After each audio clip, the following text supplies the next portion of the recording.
이번에 피해가 집중된 지역은 커피 삼각지대로 불리는 곳입니다.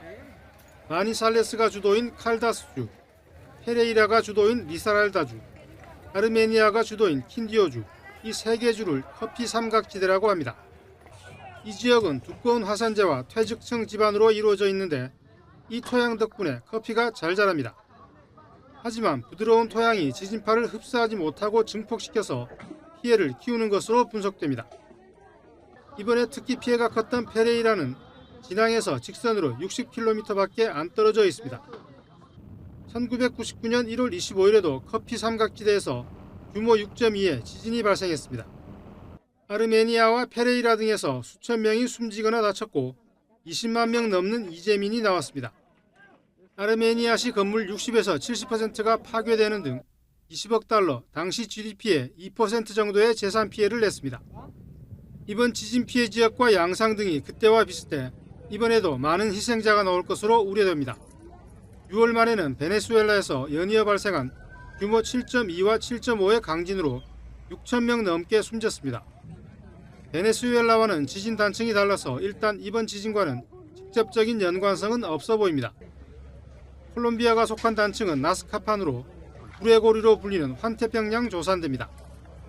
커피 삼각지대는 로메랄 단층대 위에 있는데 나스카판이 이 밑을 지속해서 파고 들어가 지진이 자주 일어납니다. YTN 한상욱입니다. 네, 콜롬비아 현지 시각 10일 아침 7시쯤 규모 7.4의 강진이 발생했습니다. 이번 지진은 지난 10년 동안 콜롬비아에서 발생한 지진 가운데 가장 강력한 것입니다. 콜롬비아 당국은 지금까지 이번 강진으로 인한 사망자가 111명, 부상자가 87명으로 집계됐다고 밝혔습니다. 특히 커피 생산지가 밀집한 고산지대인 리사랄다주에 사망자 피해가 집중된 것으로 전해졌는데요. 주도 페레이라를 비롯해 리사랄다주에서만 42명이 목숨을 잃은 것으로 집계됐습니다. 또 마니살레스에서 3명, 칼리 등 주로 서부 지역에서 희생자가 많이 나온 것으로 확인됐습니다. 건물 1,600채가 파손됐고 그중 61채는 완전히 무너졌습니다.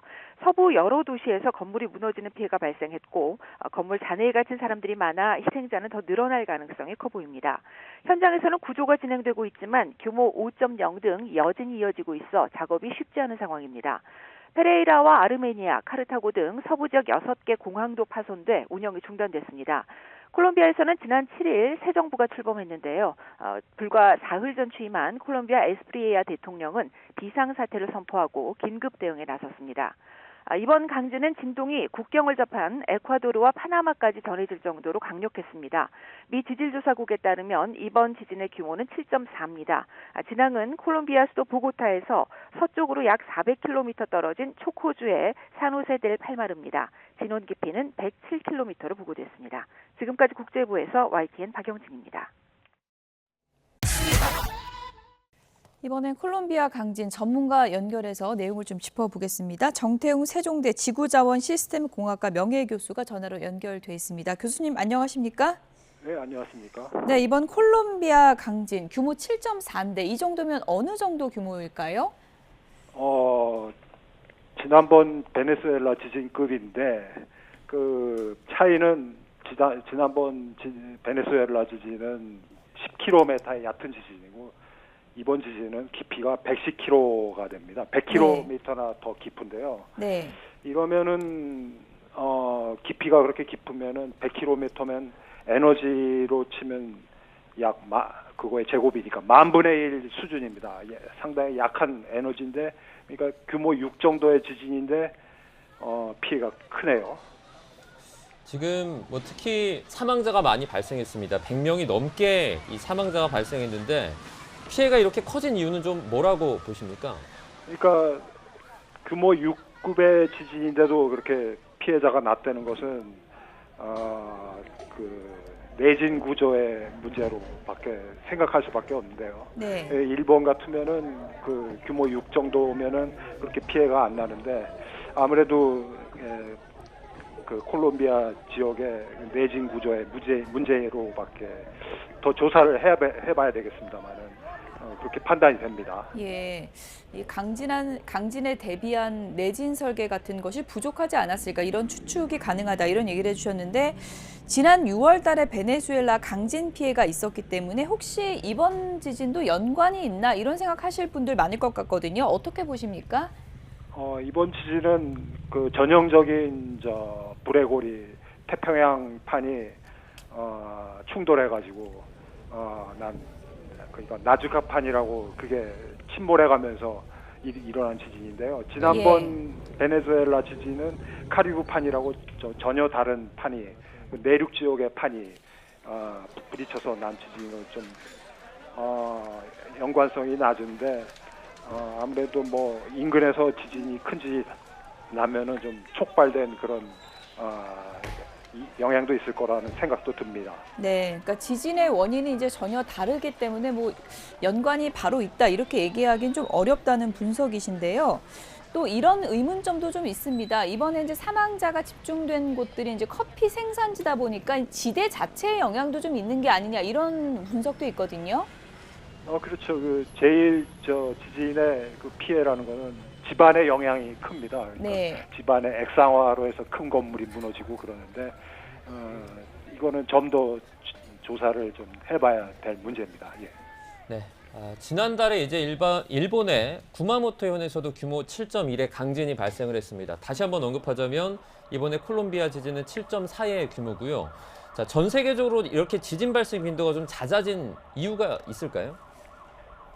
그러니까 지진이라는 거는 규모로 에너지가 이제 얼마나 방출됐느냐 이렇게 따지는데 규모 한 등급이 올라가면 에너지가 30배 차이 나니까 만약에 규모 9짜리 동일본 지진이 나면은 이번 규모 7 지진은 30 곱하기 30 약 1000배 차이가 납니다. 그러니까 큰 지진 한 방이면은 이런 지진 한 1000번 일어난 거하고 같으니까 이게 통계상의 문제인데요. 이거 가지고 지진이 빈발했다 어쩐다 하는 거는 좀 더 연구를 해봐야 될 문제인 것 같습니다. 네, 여기까지 듣겠습니다. 콜롬비아 강진 피해 소식 전문가가 짚어봤습니다. 정태웅 세종대 명예교수였습니다. 교수님 고맙습니다. 네, 감사합니다. 콜롬비아 강진으로 인한 인명피해는 날이 갈수록 크게 늘고 있습니다. 실종자가 4,000명에 달한다는 현지 보도가 나오고 있는 가운데 이른바 골든타임이 지나기 전에 한 명이라도 더 구조하기 위한 수색 작업이 한창입니다. 국제부 연결해서 더 자세한 내용 알아보겠습니다. 김잔디 기자, 사망자 숫자가 어제는 100명이 좀 넘었었는데 예상대로 빠르게 늘고 있다고요? 네, 지진 사망자 수가 어제보다 2배 이상 크게 늘었습니다. 현지 시간을 기준으로 강진 발생 이틀째인 11일 오전까지 사망자는 254명으로 집계됐습니다. 로이터 통신은 주요 커피 생산지인 페레이라에서 101명, 콜롬비아 제3의 도시 칼리에서 95명이 숨졌다고 전했습니다. AP통신은 콜롬비아 정부의 발표를 인용해 최소 2,500명 이상이 부상을 입었다고 보도했습니다. 지진 직후 칼리, 페레이라 등 피해가 집중된 5개 도시의 병원은 비상의료체계가 가동돼 환자들이 몰리고 있습니다. 강진 발생 이틀째 수색 작업도 한창입니다. 당국은 지진 발생 후 생존 가능성이 높은 72시간, 즉 골든타임 안에 최대한 많은 사람을 찾아내기 위해 최선을 다하고 있습니다.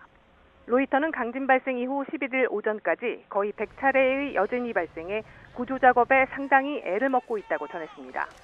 콜롬비아 정부는 신원이 파악돼 신고 접수된 실종자 수가 약 195명이라고 발표했습니다. 하지만 로이터 등 외신은 민간 집계를 인용해 실종자가 3,900명이 넘는다고 전했습니다. 민간단체가 개설한 실종자 등록 웹사이트에 미확인된 인원이 4,000명에 육박한다는 겁니다. 특히 지진 진앙지와 가까운 초코주 등 오지산간, 농촌 지역은 통신망과 도로가 전면 마비돼 가족들과 연락이 끊긴 주민들이 대거 실종자로 등록된 것으로 보입니다. 정부와 구호단체들은 통신이 복구되고 산간마을에 대한 조사가 진행되면 실제 실종자와 사망자 수치에 변동될 것으로 보고 있습니다. 외신은 가장 심각한 피해를 입은 페레이라와 칼리, 소코주 등에서 주택과 건물 5,000채 이상이 붕괴되고 도로와 교량이 끊겼다고 설명했습니다. 또 공항과 학교 등이 폐쇄됐고 통신과 전기, 수도가 끊겼으며 소코주의 경우에는 피해 규모 산정조차 어려운 상황이라고 덧붙였습니다. 네, 지진 발생 직후에 콜롬비아에 국가 비상사태가 선포됐는데 이어서 곧 경제 비상사태도 선포할 계획이라고요? 네, 콜롬비아 정부는 곧 경제 비상사태도 선포할 계획이라고 현지 언론이 보도했습니다. 미겔 고메스 콜롬비아 재무장관은 의회에 출석해 지진 피해 복구를 위해 조만간 경제 비상사태를 선포할 예정이라고 밝혔습니다. 경제 비상사태가 선포되면 대통령은 의회의 승인 없이 행정명령만으로 즉각 자금을 집행할 수 있게 돼 지진 피해 대응력을 크게 확대할 수 있습니다. 국제사회의 위로와 지원도 시작됐습니다. 유엔은 콜롬비아 강진으로 인한 인명피해가 늘고 있다며 슬픔을 표하고 현지 지원 인력을 확대하고 있습니다. 미 국무부는 1,550만 달러, 우리 돈 약 220억 원을 긴급 지원하고 재난대응팀을 급파해 긴급 구조 및 구조 활동을 지원하고 있습니다. 미주개발은행은 콜롬비아 정부의 요청 시 즉시 사용할 수 있도록 5천만 달러 규모의 재건 자금을 비상 승인했습니다. 엘살바도르와 멕시코, 페루 등 중남미 인접국들도 콜롬비아 정부의 요청에 따라 구호 물자를 긴급 지원했습니다. 유럽연합 역시 긴급 구호 인력과 의약품 지원 의사를 전달하고 콜롬비아 정부와 협의 중입니다. 앞서 콜롬비아 현지 시간 10일 오전 7시 34분쯤 21세기 들어 콜롬비아를 덮친 지진 중 최대 규모인 규모 7.4의 강진이 발생했습니다. 지금까지 국제부에서 YTN 김잔디입니다. 이번 지진은 매우 깊은 곳에서 발생한 신발 지진인데도 규모가 7.4에 달했습니다. 네, 보통 지진을 발생시키는 판과 판의 마찰 때문이 아니라 판 자체가 파열돼서 발생했다는 점이 독특합니다. 장하영 기자입니다. 콜롬비아 서쪽은 지진이 자주 일어나는 지역입니다. 지진과 화산 활동이 활발한 불의 고리에 속해 있는데 북안데스 산맥 자체가 해양판인 나스카판이 남아메리카 대륙판 밑으로 파고 들어가며 생긴 지형인 대표적인 섭입대입니다. 이 부근에서 최근까지 일어난 규모 7.4 이상 지진은 이번이 6번째입니다. 하지만 이번 지진은 그동안의 지진과 다른 점이 있습니다. 지진이 지하 110km 깊이에서 발생했다는 점입니다. 보통 지진은 판과 판 사이에서 일어납니다. 해양판이 대륙판 아래로 파고들거나 판과 판이 서로 멀어지거나 판이 서로 미끄러지는 경우입니다. 하지만 이번엔 판 내부에서 지진이 발생했습니다. Sino que hay partes de la placa que pues van mucho más adentro y mucho más profundos. Y el sismo de hoy fue particular porque se dio entre 90 y 100 kilómetros de profundidad, pero dentro de la placa que está subduciendo. 안데스 산맥 아래 멘틀로 파고 들어가는 해양판에 오랫동안 압력이 축적됐고 이 때문에 판이 휘어지고 열받아 파열된 걸로 보입니다. 사실 이런 곳은 지진 발생하기가 되게 어렵거든요. 왜냐하면 판과 판이 서로 물려 있어서 어느 하나가 빗나가기가 상당히 어려울 정도로 꽉 물고 있는 형태인데 그만큼 굉장히 많은 응력이 오랫동안 누적이 돼 있었고 그 결과 굉장히 오랜만에 발생한 지진이라고 할 수 있습니다. 깊은 곳에서 발생하는 신발 지진은 보통 지표면까지 큰 힘을 전달하기 힘들지만 이번엔 건물이 쓰러질 정도인 진도 8의 세기였습니다. 전문가들은 신발 지진은 얕은 지진보다 더 넓은 지역까지 영향을 줄 수 있다며 추가 피해와 여진을 우려했습니다. YTN 장하영입니다.